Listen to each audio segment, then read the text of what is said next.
Alright, here we go. Alright, so I was that girl where all the guys, I'm their friend, which doesn't really help your dating life very much. So anyway, I knew Steve for years, and he wouldn't have anything to do with me like that, boyfriend, girlfriend wise. Like I said, we were good friends. He would actually bring over his girlfriends to introduce them to me, uh, to get like my approval or what I thought about them and stuff. Well, you made the choice, buddy. I don't know why you need to come to me. So anyway, I started dating a guy named Lee. He did turn out to be my first husband, which didn't last very long because I was young and dumb and he was full of cum. I don't know if y'all know that saying, and I probably shouldn't say it, but I like it. Young, dumb, and full of cum, because that is how we make our bad decisions. So anyway, Lee and I were living together. Steve started dating this girl that I actually knew through someone else. She lived in a nice neighborhood, hoity-toity, snorty kind of girl. But, I mean, she was nice, but you knew. You knew she knew what she was. So, hold on, y'all, I gotta line that up just right, or I'm gonna be doing it over. Okay. So, he started dating Deidre, and by this time, like I said, I was living in my own apartment, working, all that stuff. Probably about 21 years old. And, so one day, Steve invited me and Julie, to a party at in Deidre's backyard. Now, Deidre lived in a neighborhood that it was upper middle class, but it wasn't like rich people. But it was upper middle class. And I'm not that girl. I mean, yeah, we grew up middle class. I never really thought about stations and all that other shit, or whatever you want to call it. But, they had money. So, of course, the kind of people she went to school with, they were all snobby and stuck up. But Julie and I are like, yeah, screw it. We're Julie in Virginia. We don't care. So I'm going to have to flip this because screw it. We'll make it work. What about if I do it like that? And then I'll just put the Mod Podge on the corner. And the lid over here. So, now I got to tell y'all, Julie and I are big girls. I weighed 285 pounds at the time. So, yeah, if I was Steve, I probably wouldn't have anything to do with me either. But, let me get my brush. I soaked it overnight. Okay. So, now, Maddie, don't you watch how I treat my brushes, because I don't want to hear no lip from you. I am not an artist. I'm an amateur. So, Julie and I go to this party. Quail Valley. That was the name of the neighborhood. Quail Valley. So we get there, and, we don't know anybody but Steve and Deidre. And, Steve greets us and then goes off with Deidre and starts talking to all her friends. And Julie and I are just kind of looking at each other like, why the hell are we even here? So we try to make the best out of the situation. You try to get to know people. But these son of a guns wouldn't even talk to us. I mean, they didn't even talk to us. They just looked at us like, like we were lepers or something. So like I said, Julie and I were both big girls. We were. Well, we're walking over to this picnic table. There's a couple of people over there. And probably about 5 feet away is another picnic table. And there's people over there, Steve included, Deidre, and some girl. I don't know who she was. So Julie and I are walking, and the girl says, boom, boom, earthquake. Making a fat joke, like when we walk, the earth moves. All right, heifer. Fine. So Julie and I are there for a while. We're trying really hard here. And we're like, screw it. Let's just go home. I mean, why are we even here? I've got my own apartment. I don't need to be around these people. So we go to leave. Now, this is the tricky part. Y'all make sure you get it. You can still lift it up at this point. So I need to get that. I want a little bit hanging off of both sides.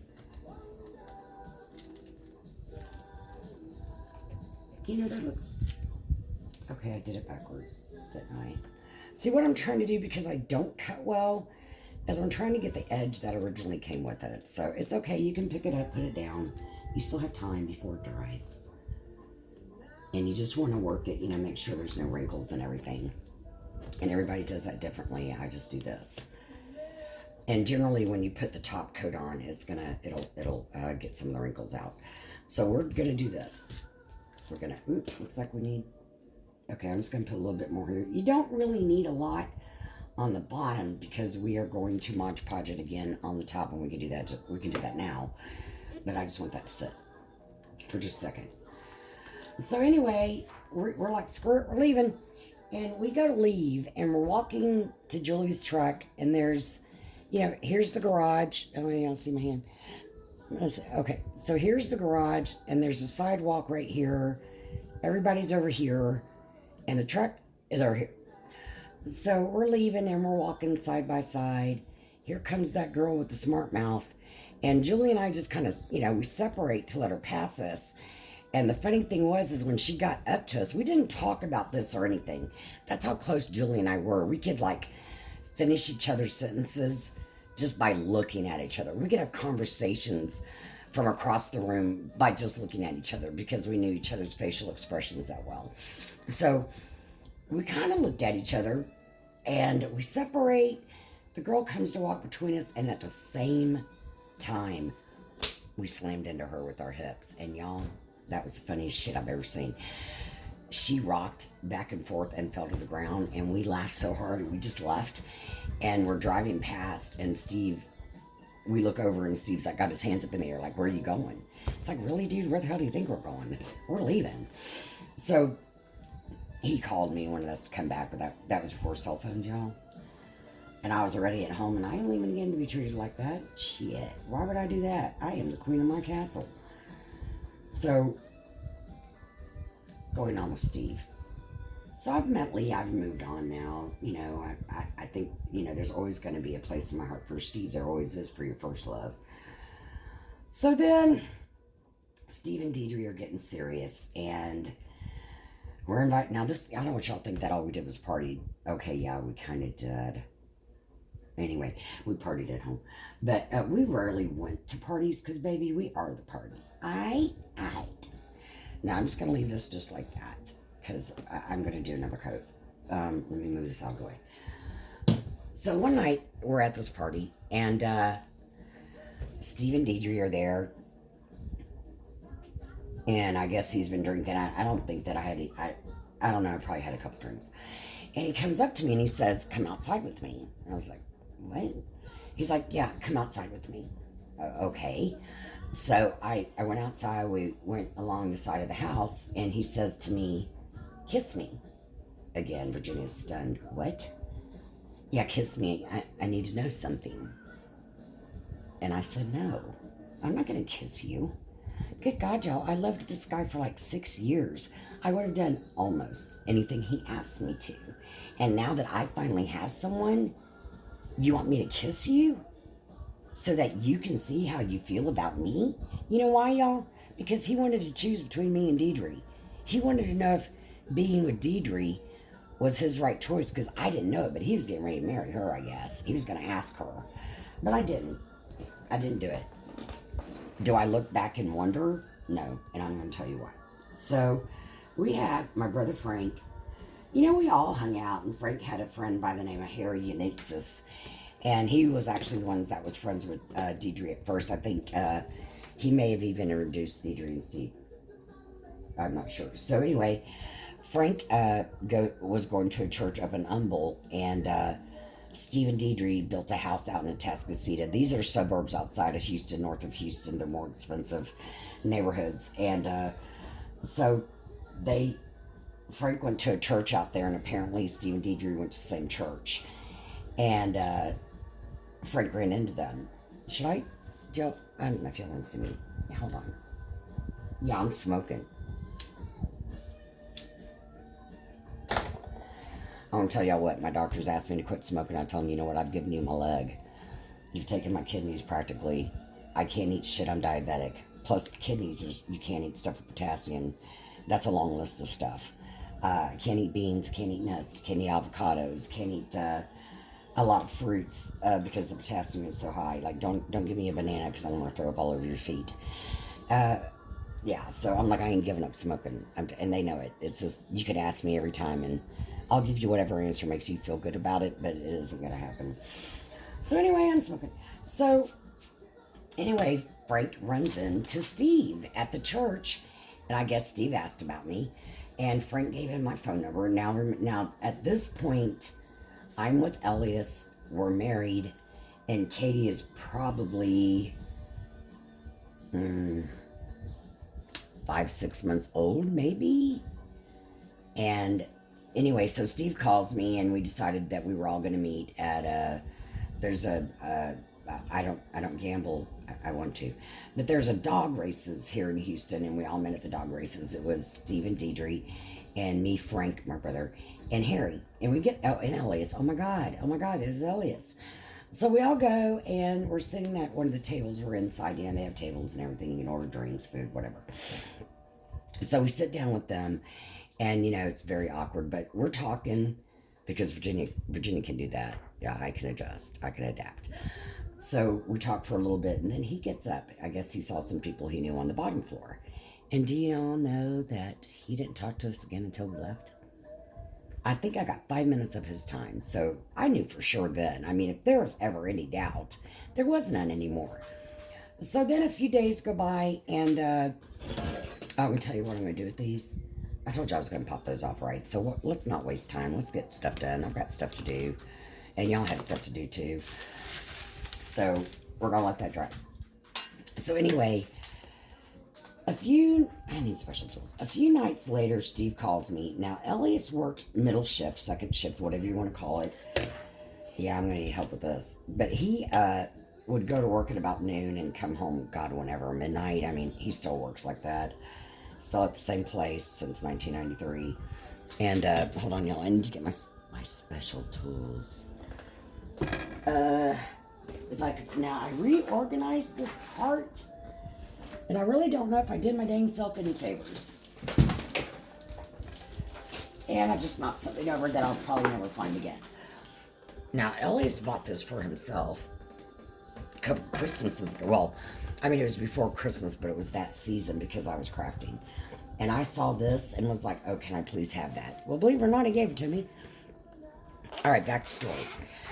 So Steve calls me one night, finally got Katie to bed. I'm chilling. And Katie was never a good sleeper, ever. So I finally got Katie sleeping. I'm chilling, waiting on Elias to come home. And Steve calls me. And we're just talking, no big deal. And then he tells me that he cheats on Deidre. Now, ask me if I'm surprised. Steve couldn't keep it in his pants to save his damn life. He never could. And, but I was shocked that he would confess something like that to me after so much time that had passed between us. And then, why I didn't know this was coming, he asked me if I wanted to spend any time with him, and I'm not talking over coffee. And I said, no. I said, I love my husband, and I did. I still do. I love Elias. And so I was like, no, I'm going to do that. Well, I don't think he really liked that answer. And then a few minutes later, Elias came home, and I said, oh, Steve, I got to go. Elias is home. And he said, oh, you have to get off the phone because Elias is home? Or does he control you? And I said, no, but he's been working all day, and I respect him, and he's probably hungry, and I want to take care of my husband. Plus, I haven't seen him all day. So you know what? That pissed him off, and I've never heard from him since. And that was, 25 years ago? So that was my first love. I mean, there's many stories about Steve and I that I could tell you. Like, I'm sure, I was telling y'all that we hang out in a clique. There was a whole bunch of us. And everybody was sleeping with everybody else. They just did, well, I'll tell you flat out straight, I was a virgin. I was a virgin till I was almost 19 years old. Because I don't give my stuff away, baby. I do not give it away. And I sure wasn't going to have sex with all those guys after they've had sex with all those girls. And then you're just, another notch on the belt. And I had more self-esteem than that, and definitely more self-respect. Plus, I was brought up Catholic. So that Billy Joel song, Come Out Virginia, you Catholic girls start much too late. They used to sing that to me. But that's okay, because I'd rather be me than you. All right. I'm so trying to get this off. Yeah, I actually even moved. My sister lived in Corpus, and I'm not gonna be able to save this one. He's bending really bad. I'm sure there's definitely a better way to do this. I just don't know what it is. But yeah, I moved to Corpus and got a job, lived with my sister and her husband. I used to go to the beach every night after work, y'all. I used to wear my bathing suit underneath my clothes. And I would go there, and I'd stay there till the sun went down. Well, about 8:30, 9 o'clock at night. I don't think I'll be able to save this. But it was the best time of my life. I would go to the beach, and there was a sand dune, and it was my sand dune. And I would sit up there. And yes, I would be smoking a joint. I don't care. Yes, I smoked a joint. And I'd watch the sun go down over the water. Oh, it was so gorgeous. The waves crashing. And I had a lot of revelations. I mean, I learned a lot about myself. And, you know, like I said, my dad was verbally abusive. But if you got a spanking, you literally were not going to sit down for a week. And he was a scary damn guy. And I used to blame myself. What did I do? What did I do? Why doesn't Dad love me? Because one time, I was probably about between 12 and 14 years old, and my parents were fighting, and I was the only one home. They were in the bedroom arguing, and my dad was going home to West Virginia for a summer vacation. That's where my grandparents and my whole side of my dad's family lives. Well, I was the only one that wanted to go. Everybody else was older than me, and they had friends, and they worked, and they didn't want to go. Well, I did. And my dad didn't want me to come. And my mom said, why? And he said, because I was fat. And he was embarrassed. He didn't want to show me off to everybody. And my mom made some kind of comment like, oh, you don't love her, or something like that. And he said he didn't. That was one of the hardest days of my life. And I think that because of that, I tend to fall in love with people that are hard to please. And if you know Elias, then y'all know that's him. And I'm not talking bad about him, please. We all are what we are. And he is hard to please. Really hard to please. And, you know, sometimes Elias said, okay, this is going to be hard. Hold on.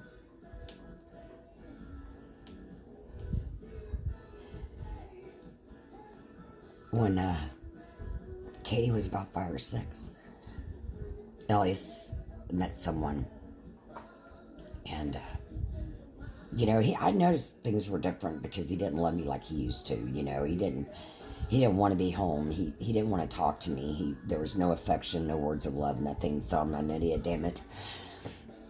So one day I'm outside of the apartment watching Katie play, and I don't even know. I was joking, and I said something like, "Oh, you don't love me anymore," and he said, "No, I don't." Wow, talk about flashback. That was a flashback. And I think that's why I was so devastated when Elias and I did break up. It was, you know, stemmed from that childhood thing. And then you start thinking, what's wrong with you? Why are you so unlovable? And then he found someone else, and yeah, he loved her, and he loved her in front of me. I mean, I'm not saying they did anything in front of me, and he didn't bring her over at first, but you know, he would call her, and she would call him at home. This is before cell phones. I'm like, I'm right here. I am right friggin' here. Okay, that's fine. My self-esteem was ruined. But then again, y'all, the only ones that are really able to pick you up is yourself and God. Because your family, they love you, and they're going to tell you what, you know, that you're great and you're this and you're that. And yeah, you are. Don't ever think you're not. There's something special about everybody. But it was really hard. And so y'all are probably like, well, you and Elias are still together. Let me kind of explain to you how that happened. So he was with this girl for about 7 years. They broke up. I'm not going to get into Elias's personal business and tell you why, but let's just say karma is a bitch. Well, when it happened, he didn't have a place to stay, and because he was living at her place. And he came over really upset, and so of course, you know, I still have feelings for Elias. I'm always going to love him. He's the father of the best thing that ever happened to me, and she would not be her if it wasn't for he and I. It had to be the two of us to make her. So he was invited to stay for a while. Okay, so he stayed for a while and then he started dating someone else. They stayed in a hotel off and on. Then Ellie's found this house. Oh my God, y'all should have seen this house before he did any work to it. It was a turd. It still kind of is a turd, but it's a better turd.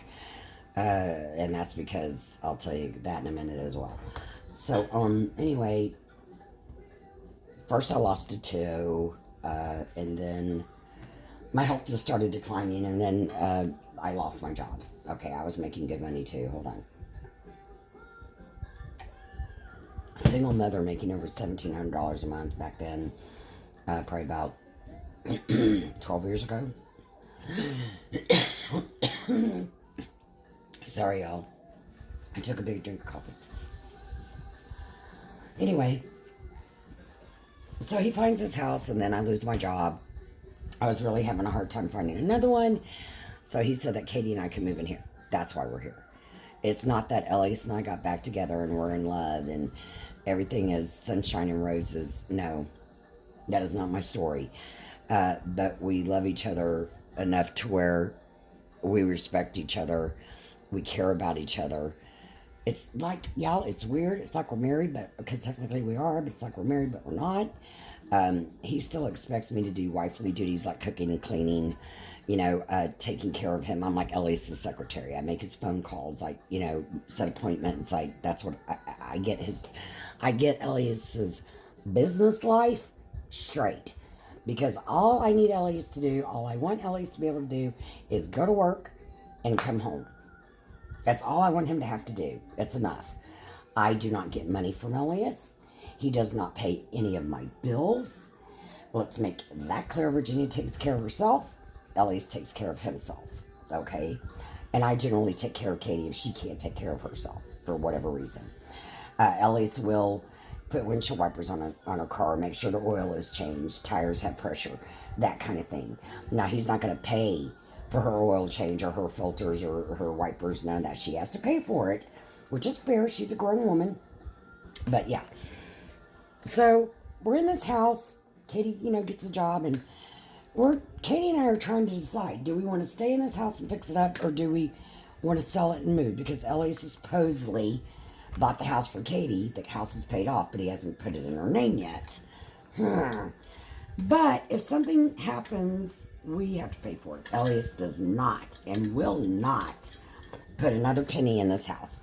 He says, I bought it and he paid for it in 10 years. He did what he could to make it livable. Everything else is on us. All right, well, y'all know we ain't got no central heat or AC. We have window units, which in Houston in the middle of summer is not really great. But anyway, so far, besides cleaning the carpets 100 times I've paid for, and exterminator I've paid for 3 times, which is about $250 each pop. Katie and I went in halves and we got insulation in the roof. That was like $1,300. We went halfsies. Well, about 8 months ago, we had to get the electrical taken care of because all the wires in this house were from 1979 and we had outlets that didn't work and it was just damn dangerous. Everything was running on, heavy duty electrical cords. So we did it and it was $5,600. Of course, the bill is in my name. So Katie and I paid that. Now, after that is paid off, her and I have to do plumbing.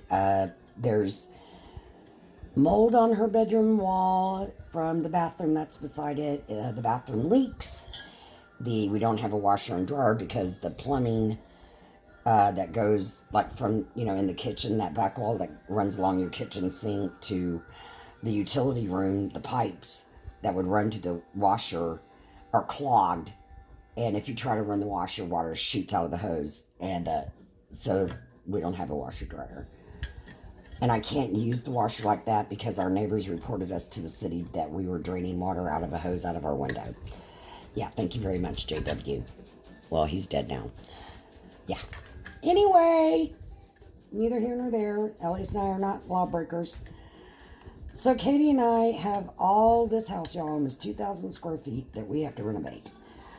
I know you've seen my kitchen. It's ugly as crap. So we're going to redo that. But first things first. So what we need to do is plumbing.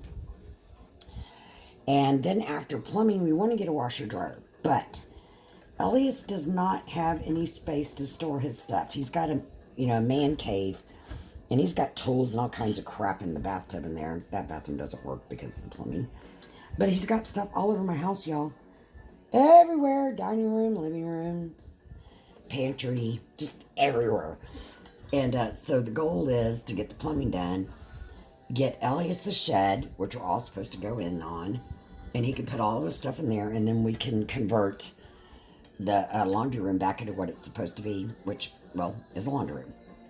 After that, we have to do the bathroom too. So we're going to have to do the plumbing, the bathroom, then get the shed, then we want to do the kitchen. Now, in the living room is really big, but Elias sleeps in there. He calls it his room. But there's carpet. You have to go through the living room to get to the kitchen. And in my wheelchair, carpet, y'all, it's like hitting constant speed bumps. So, anyway. All right. I don't know if we're still playing. Hi. Okay. So, I will work on this. But I was wondering, y'all know I always do this to you, and no one ever does. No one plays with me.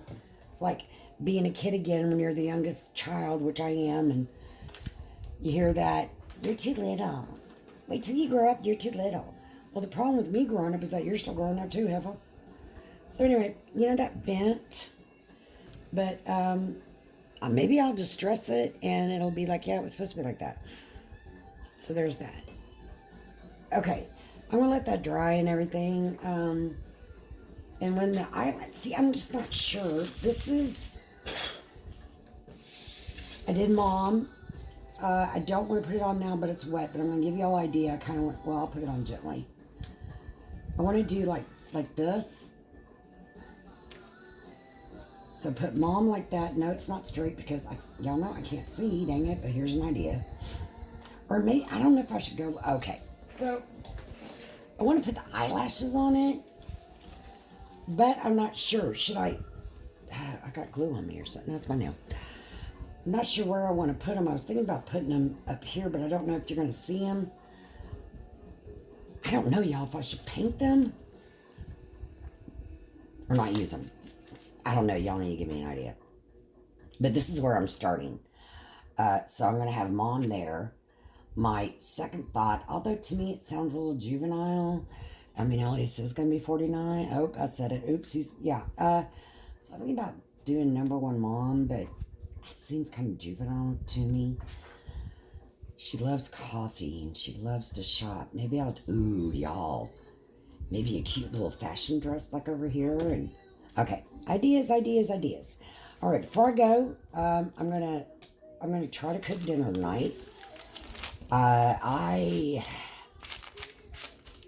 have thick cut pork chops. They're boneless. I was gonna beat the hell out of them, make smothered pork chops. That's the way Katie likes them. I personally like them fried.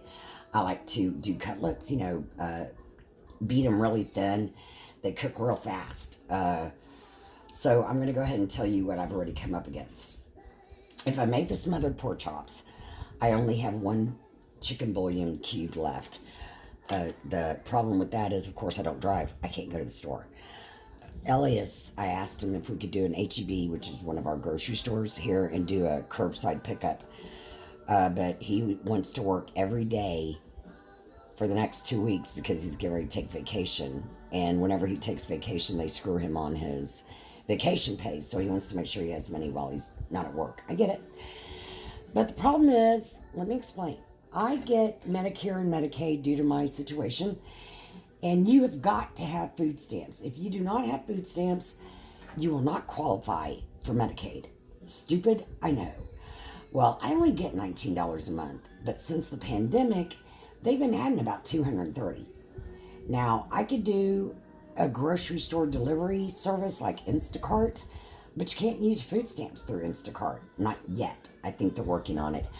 So the only way I could use my food stamps is two ways. A, physically go to the grocery store, which I have no one to take me because it's not that close to us, and the stores that are close to us are dirty, nasty, old, and they suck. So I don't want to go there. I have to go to H-E-B. They have certain things that I can eat there.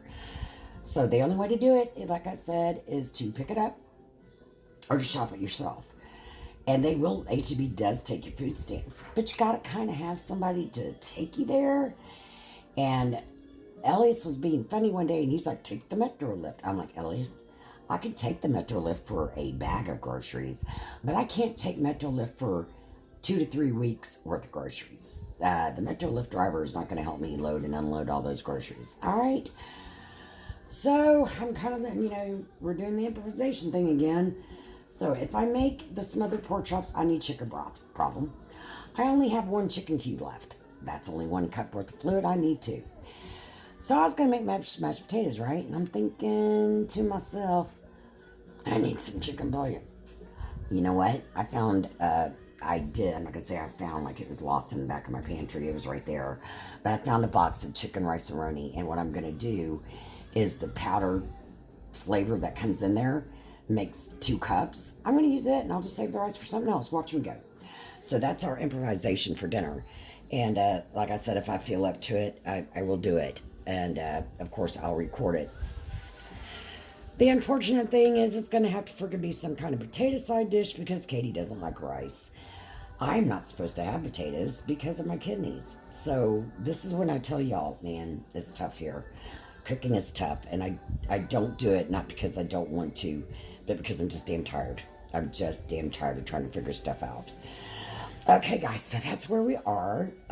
Ideas, suggestions, comments. I need a paper, please, for my coasters. Y'all get back with me, and it's been a pleasure spending my Sunday and telling stories. Would love to hear yours. Okay, guys, bye-bye.